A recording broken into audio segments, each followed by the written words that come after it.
now we're going over to Alejandro to see how all this that Rosina and Jason presented, that is happening abroad, can and will happen in Argentina. Muy buenas tardes. Si me lo permiten, me voy a parar por una razón sencilla, para que me vean. Bueno, no sé si será por la Bitcoin o qué, pero bueno, uno conversando con los abogados estos días en tribunales, en todos lados, la tercera pregunta más escuchada ahí entre los abogados era ¿cómo podemos aprovechar blockchain y todo su potencial para el derecho?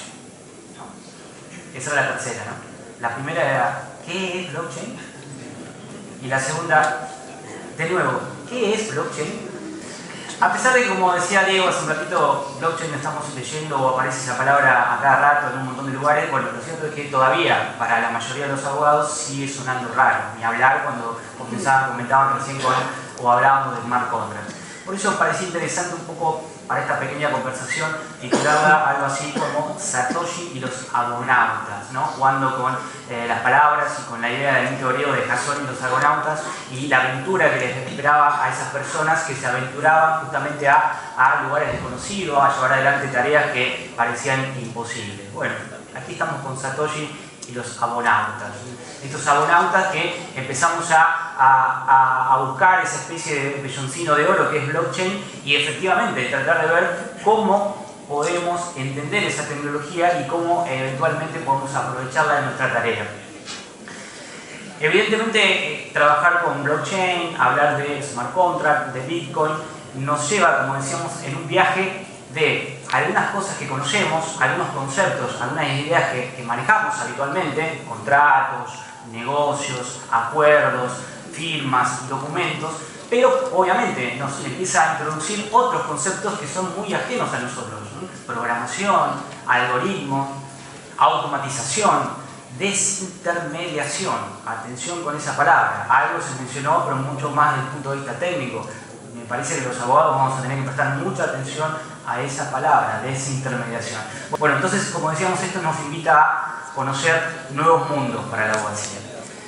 Naturalmente, cuando uno recorre caminos que no conoce, visita lugares que no había estado antes, eso incomoda un poco, ¿no? Y en el caso de los abogados, siglos y siglos de cultura papel hacen que nos encontremos incómodos, ¿no? Y cuando uno se encuentra incómodo, a veces reacciona de diferente manera. Por lo general hay mucho desconocimiento, suele haber mucho temor y a veces hasta un poco de rechazo. Pero la verdad que esta seguidilla de reacciones no son las más adecuadas, y si no, preguntémosle ahora mismo a nuestros amigos de los taxis y su pelea con Uber. Recientemente la justicia argentina acaba de confirmar en un fallo de segunda instancia y desestimar la denuncia por estos motivos, básicamente, que habían planteado los taxistas respecto de los delitos que cometían quienes manejaban Uber.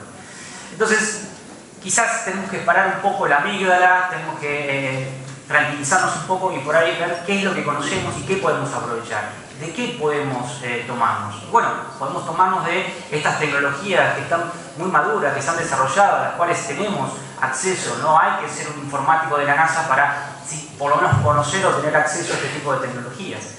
Podemos tomar las normas, las que ya tenemos, ahora lo vamos a ver, las que ya tenemos para empezar a introducirnos en este camino. Y de paso podemos enganchar el tren de la innovación. Podemos meternos en ese circuito de innovación que cada vez lo vamos a referencia de dominio, etc. Pueden utilizar las formas y las maneras que consideren más adecuadas. ¿Okay? Otro concepto importante, cuando hablamos de contratos electrónicos, un documento electrónico, un archivo, cualquiera sea su característica, es para la ley argentina un documento escrito. Es un documento escrito. Y correlativamente con eso hay otros dos principios que ya vienen de la ley de firma digital del año 2001 que equipara a la firma, además de que el documento electrónico es un documento escrito, equipara la validez legal de la firma digital, pongo entre paréntesis electrónica porque tenemos que hacer alguna pequeña diferenciación ahí, a la firma manuscrita. De modo que ya tenemos un buen bloque para poder trabajar a nivel electrónico con estas herramientas. Pero además tenemos aspectos técnicos. Cuando uno utiliza este tipo de herramientas, cuando uno utiliza tecnología de firma digital o firma electrónica, como se explicó también en los paneles anteriores, puede lograr cosas que incluso en el mundo físico, en el de los átomos, no puede lograr. certeza de la integridad de un documento, que no sea modificado ese contrato o ese archivo electrónico. Y también lo que mencionaba Gonzalo, en el panel anterior, fecha cierta. Los abogados sabemos muy bien que no basta con tener la normativa a favor. Es muy importante que un derecho se pueda ejercer cuando tiene que ejercerse, porque podemos perder derechos por la fecha. Bueno, blockchain tiene un potencial enorme en materia de fecha cierta y hoy incluso la normativa admite muchas amplias posibilidades de fecha cierta entre las partes que el juez deberá valorar. Y la identidad, como decíamos recién, la posibilidad de que esos contratos electrónicos puedan estar firmados junto con la presunción de integridad nos va a estar dando una situación interesante para poder avanzar. Ese asterisco que aparece ahí es por esta cuestión que les decía recién, que la ley argentina diferencia y hace algunos marca efectos diferentes a lo que es la firma digital y la firma electrónica. Y si ustedes quieren, este bloque legal que habla del código de las leyes debería tener un marco todavía más amplio, que es la Constitución Nacional, en la que se menciona el principio de reserva, es decir, todo aquello que no está prohibido está permitido. De modo tal que tenemos una buena mochila con normativa para poder avanzar en estos temas. Lo que necesitamos es cambiar nosotros, los abogados. Por eso aquí algunas de las características deseables que deberían tener estos, para llamarlo de alguna manera, abogados, ¿no? Primero y principal, mantener la mente abierta, generar un espacio de aprendizaje permanente. Las soluciones que ya conocemos o que aprendimos en la facultad cada vez menos nos sirven para abordar las problemáticas del mundo digital. Innovar ya no solo como una característica deseable, sino pronto como una necesidad para subsistir en el mercado jurídico.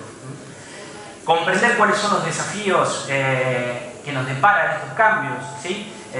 Entender, como dice Richard Sarsky, un abogado inglés, y respondernos y preguntarnos, poniendo foco en el cliente, ¿para qué problema somos la solución? Si los abogados no podemos responder esa pregunta, vamos a estar con algunos problemas. Y para esto necesitamos creatividad, necesitamos espíritu innovador, necesitamos corrernos un poco de esa zona de confort jurídica en la que obviamente estamos seguros, estamos cómodos. Corrernos de esa zona nos genera incomodidad, nos genera temor, pero es la única manera en la que vamos a poder crecer profesionalmente y en los tiempos que vienen, como decíamos, ese crecimiento y esa innovación va a ser fundamental. Entender en definitiva, como dice ese viejo proverbio holandés, que no vamos a poder evitar que el viento sople, pero podemos construir molinos de viento. Gracias.